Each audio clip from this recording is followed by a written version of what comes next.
ಇನ್ನು ನೈಸ್ ವಿಚಾರಕ್ಕೆ ಸಂಬಂಧಪಟ್ಟಂತೆ ಕಾಂಗ್ರೆಸ್ ನಾಯಕರ ವಿರುದ್ಧ ಎಚ್.ಡಿ. ಕುಮಾರಸ್ವಾಮಿ ಮತ್ತೊಮ್ಮೆ ವಾಗ್ದಾಳಿಯನ್ನ ನಡೆಸಿದ್ದಾರೆ. ಮಂಡ್ಯದ ಮೇಲುಕೋಟೆಯಲ್ಲಿ ಕೇಂದ್ರ ಸಚಿವ ಎಚ್.ಡಿ. ಕುಮಾರಸ್ವಾಮಿ ಆಕ್ರೋಶವನ್ನು ವ್ಯಕ್ತಪಡಿಸಿದ್ದಾರೆ. ಸರ್ಕಾರ ನೈಸ್ ಯೋಜನೆ ಹೆಸರಲ್ಲಿ ಆ ಕಂಪನಿ ಜೊತೆಗೆ ಶಾಮೀಲಾಗಿದೆ ಅಂತ ಹೇಳಿದ್ದಾರೆ. ಹಿಂದಿನ ಸರ್ಕಾರಗಳು ಹಾಗೂ ಅಧಿಕಾರಿಗಳು ಶಾಮೀಲಾಗಿದ್ದಾರೆ.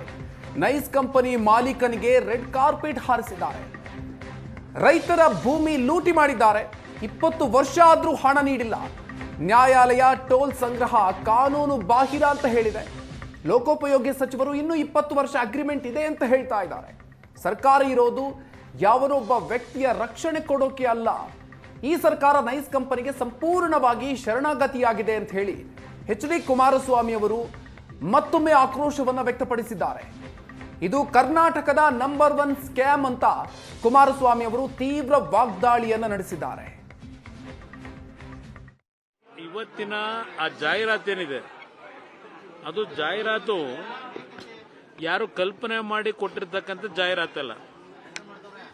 ಇತ್ತೀಚೆಗೆ ಏಕಸದಸ್ಯ ಪೀಠ ಮತ್ತು ದ್ವಿಸದಸ್ಯ ಪೀಠ ಎರಡು ನ್ಯಾಯಾಲಯಗಳಲ್ಲಿ ಕೊಟ್ಟಿರ್ತಕ್ಕಂಥ ಫೈಂಡಿಂಗ್ಸ್ ಏನಿದೆ, ಈ ಸರ್ಕಾರ ಈ ಒಂದು ಯೋಜನೆಯ ಹೆಸರಿನಲ್ಲಿ ಹಲವಾರು ವರ್ಷಗಳು, ಇದೊಂದೇ ಸರ್ಕಾರ ಅಲ್ಲ, ಹಲವಾರು ಅಧಿಕಾರಿಗಳು ಸರ್ಕಾರ ನಡೆಸ್ತಕ್ಕಂಥವರು ಆ ಒಂದು ಕಂಪನಿಯ ಜೊತೆ ಶಾಮೀಲಾಗಿ ಆ ಫ್ರೇಮ್ವರ್ಕ್ ಅಗ್ರಿಮೆಂಟ್ ಅಂತಕ್ಕಂಥದ್ದೇನಿತ್ತು ಅದೆಲ್ಲ ಉಲ್ಲಂಘನೆ ಮಾಡಿ, ವೈಲೇಟ್ ಮಾಡಿ, ಆ ಕಂಪನಿ ಮಾಲೀಕನಿಗೆ ರೆಡ್ ಕಾರ್ಪೆಟ್ ಅನ್ನು ಹಾಯಿಸಿ ಆ ಭಾಗದಲ್ಲಿ ಬರ್ತಕ್ಕಂಥ ರೈತರ ಭೂಮಿಗಳನ್ನು ಲೂಟಿ ಮಾಡಿ 20 ವರ್ಷಗಳಾದರೂ ಇನ್ನೂ ಆ ರೈತರ ಭೂಮಿಗಳನ್ನು ಏನು KDB ಮುಖಾಂತರ ಭೂಸ್ವಾಧೀನ ಮಾಡಿದ್ರು.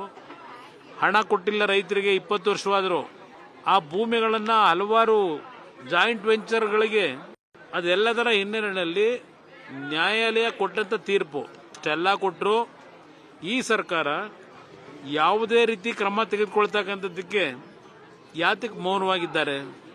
ನಿನ್ನೆ ದಿನ PWD ಸಚಿವರು ಹೇಳ್ತಾರೆ ಇನ್ನೂ 10 ವರ್ಷ ಕಂಪನಿಗೆ ಅಗ್ರಿಮೆಂಟ್ ಇದೆ ಅಂತ ಹೇಳಿ. ಯಾವ ಅಗ್ರಿಮೆಂಟ್ ಇದೆ ಅಂದ್ರೆ, ನೀವು ಸರ್ಕಾರದವರು ಅವನ ಜೊತೆಯಲ್ಲಿ ಆ ಕಂಪನಿ ಜೊತೆ ನೀವು ಸೇರ್ಕೊಂಡು ಲೂಟಿ ಹೊಡ್ಕೊಂಡು ಕೂತ್ಕೊಳ್ಳಿ, ರೈತರು ದಿನ ಕೋರ್ಟ್ ಮುಂದೆ ಅಲ್ಕೊಂಡು ನಿಂತಿರ್ತಾರಲ್ವಾ. ಇವತ್ತು ತೀರ್ಪು ಕೊಟ್ಟಿರೋದೇನೆ ಇವರಿಗೆ, ಈ ಸರ್ಕಾರಕ್ಕೆ. ಈ ಸರ್ಕಾರ ಇಂಥ ವ್ಯಕ್ತಿಗಳ ಜೊತೆ ಶಾಮೀಲಾಗಿದ್ದಾರೆ. ಇವತ್ತು ಈ ಒಂದು ಸರ್ಕಾರಗಳು ನಡೆಯತಕ್ಕಂಥದ್ದು ಯಾವನೋ ಒಬ್ಬ ವ್ಯಕ್ತಿಗೆ ರಕ್ಷಣೆ ಕೊಡ್ಲಿಕ್ಕೆಲ್ಲ ಸರ್ಕಾರ ಇರೋದು, ನಾಡಿನ 6.5 ಕೋಟಿ ಜನತೆಗೆ ರಕ್ಷಣೆ ಕೊಡ್ಲಿಕ್ಕಿರೋದು ಸರ್ಕಾರ ಅನ್ನೋದನ್ನು ತೀರ್ಪು ಕೊಟ್ಟಿದ್ದಾರೆ, ಫೈಂಡಿಂಗ್ಸ್ ಕೊಟ್ಟಿದ್ದಾರೆ. ಈ ಸರ್ಕಾರ ಈ ಕಂಪನಿಗೆ ಇವತ್ತು ಸಂಪೂರ್ಣ ಶರಣಾಗತಿಯನ್ನು ಮಾಡಿದ್ದಾರೆ ಅಂತಕ್ಕಂಥದ್ದು ಒಂದು. ಈ ಸರ್ಕಾರ ಮಾಡಿರ್ತಕ್ಕಂಥ ಅವ್ಯವಹಾರಗಳ ಬಗ್ಗೆ ಕ್ಲಿಯರ್ ಕಟ್ ಹೇಳಿದ್ದಾರೆ. ಇದು ಕರ್ನಾಟಕ ರಾಜ್ಯದ ಇತಿಹಾಸದಲ್ಲೇ ಒಂದು ದೊಡ್ಡ ಮಟ್ಟದ ಸ್ಕ್ಯಾಮ್ ಅಂತಕ್ಕಂಥದ್ದು ಏನು ಹೇಳಿದ್ದಾರೆ. ಇನ್ನೂ ಈ ಸರ್ಕಾರ ಮೌನಕ್ಕಿರೋದು ನೋಡಿದ್ರೆ ಏನ್ ಮಾರಾಟ ಮಾಡ್ಕೊಂಡಿದ್ರಿ ನಿಮ್ಮ ಈ ಸರ್ಕಾರದಲ್ಲಿ ಇರ್ತಕ್ಕಂಥ ಮಂತ್ರಿಗಳು, ಮುಖ್ಯಮಂತ್ರಿ, ನಿಮ್ಮ ವ್ಯವಹಾರ ಏನ್ ಇಟ್ಕೊಂಡಿದ್ದೀರಿ ಅಲ್ಲಿ? ಹಾಗಿದ್ರೆ ಈ ಸರ್ಕಾರಕ್ಕಿಂತ ಆ ಕಂಪನಿ ಮಾಲೀಕ ದೊಡ್ಡವನ?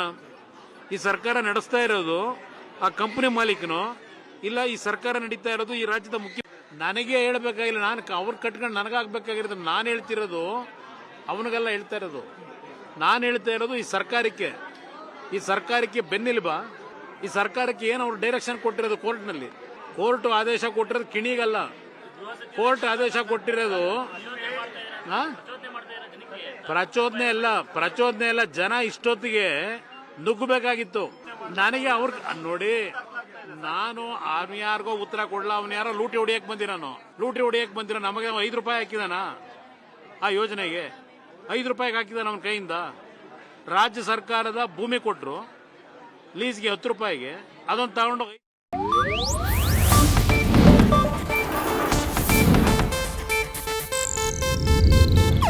ಇದು ಏಷ್ಯಾನೆಟ್ ನ್ಯೂಸ್ ನೆಟ್ವರ್ಕ್ ಪ್ರಸ್ತುತಿ.